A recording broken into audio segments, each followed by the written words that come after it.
1 out of every 6 Americans, or 7, I can't remember, it depends on account, definitely 1 out of every 7 Americans is now being pursued by a debt collector.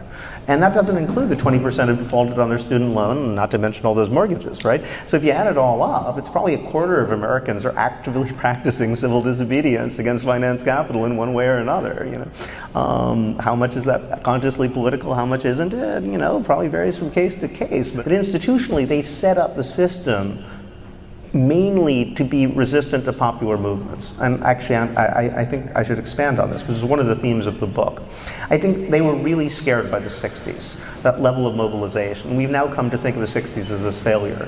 But a sign of just how successful the resistance in the 60s is that they've still largely organized much of what they do for fear of starting something like that again. These guys are thinking about how to set off social movements all the time, how to offset the possibility. And I think that there's an irony here. Again, this is one of the arguments I make, that in a way, just our potential for revolt and that sort of inchoate, not quite articulated rebelliousness you see in all that default, for example, is itself bringing the system down. They're so terrified that's going to coalesce that, you know, by some estimates, 1/4 of all labor done in America today is what they call guard labor. Labor which is basically, you know, security, managerial, well, supervising people, keeping people in line, or doing things to terrify people in one way or another. That's why you have security guards everywhere. You know, that never used to be the case here.